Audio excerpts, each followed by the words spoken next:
Olá, boa tarde. A edição especial do Jornal da Câmara já está no ar. Devido à pandemia, o tradicional prazo de entrega do imposto de renda, que costuma ser final de abril, foi prorrogado até o final de junho. Até agora foram entregues 55% das declarações de um total de 32 milhões de contribuintes. Confira com a repórter Elis Marina as principais orientações sobre como preencher o formulário do programa na internet. Eu converso a partir de agora com o Tiago Slavov, ele que é coordenador do NAF, Núcleo de Apoio Fiscal da FECAP, Fundação da Escola de Comércio Álvares Penteado. Muito obrigada por ter aceito o nosso convite. Obrigado. Hoje nós vamos falar sobre imposto de renda, que sempre gera muitas dúvidas. O programa em si é autoexplicativo, não é? Sim, o programa ele possui um menu que permite a navegação entre as principais informações declaradas e quando o contribuinte tem dúvidas, ele pode consultar o perguntas e respostas da Receita Federal. Quem que deve declarar o imposto de renda? As principais categorias ou as mais comuns? Sim, são vários os motivos para a declaração, mas principalmente quem tem rendimentos tributáveis superior a R$ 28.500, R$ 559, quem teve rendimentos isentos acima de R$ 40.000 e bens acima de R$ 300.000, isoladamente precisa entregar a declaração. Quem tem empresa, quem é sócio de alguma empresa tem que declarar? É obrigatório? Só o fato de ser sócio de uma pessoa jurídica, ser participante do capital, não existe obrigatoriedade, a menos que ele tenha recebido rendimentos isentos, que é o mais comum nesse caso, a distribuição de lucros, acima de R$ 40.000 por ano. Quais foram as principais mudanças do imposto de renda com relação ao ano passado?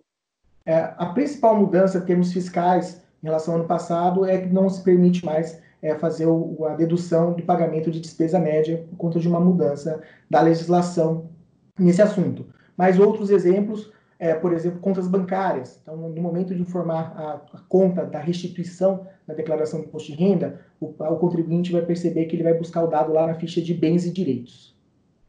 Tá certo. Agora, uma dúvida comum é com relação ao qual tipo de imposto eu faço, né? Se o simplificado ou o completo. Existe alguma dica nesse sentido?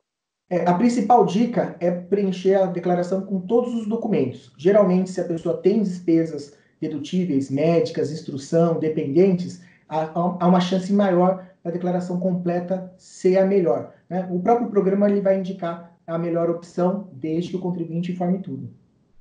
Quando você tem algum bem a declarar, como é que você coloca o valor desse bem? É o valor que eu venderia ele hoje? Como é que funciona na prática? Não, na ficha de bens e direitos, eu devo informar os bens pelo valor pago, pelo custo de aquisição. Então, se eu comprei um bem, mesmo que há 10 anos atrás, eu preciso manter pelo valor de custo, se foi comprado em 2018, e você vai colocar o saldo inicial e o saldo final, ou seja, saldo de 2018 e saldo de 2019, o mesmo valor, né, sendo impedido de fazer atualização na ficha de bens e direitos. Uma dúvida bastante comum também é com relação aos planos de previdência. Tem dois tipos, né? VGBL e PGBL. Os dois se declaram? Sim, os dois são declarados, mas muito diferentes, né, na própria declaração. O PGBL, ele é informado com pagamentos efetuados, é uma despesa dedutível para fins de imposto de renda, e o VGBL, ele não é dedutível, só é informado na ficha de bens e direitos. Muito interessante. Agora, quais são os principais erros que levam o imposto de renda a cair na malha fina? Onde mora o perigo?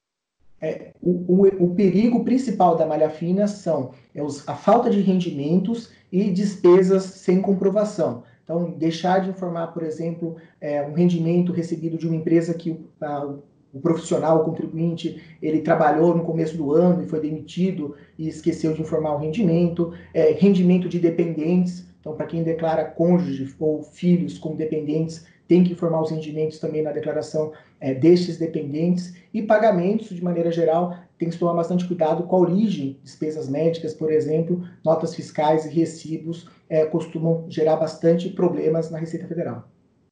Bom, são muitos temas, alguns até complexos, e é sempre bom a gente lembrar que o imposto de renda foi prorrogado, deve ser entregue até o dia 30 de junho, para não ter nenhum tipo de multa, e parece que a multa vai aumentar, né? Então é importante que as pessoas declarem o mais rápido possível, e se houver dúvidas, tem um núcleo de apoio fiscal, né? A gente encontra no próprio site da Receita. Isso mesmo. Esses núcleos são ligados a várias universidades. Os núcleos de apoio fiscal são projetos da Receita Federal que vocês vão encontrar no Brasil inteiro, universidades oferecendo esse serviço, né, de auxílio no preenchimento e, inclusive, no esclarecimento de dúvidas sobre o imposto de renda da pessoa física.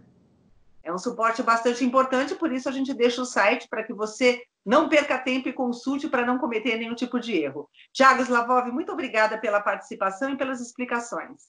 Obrigado pela oportunidade.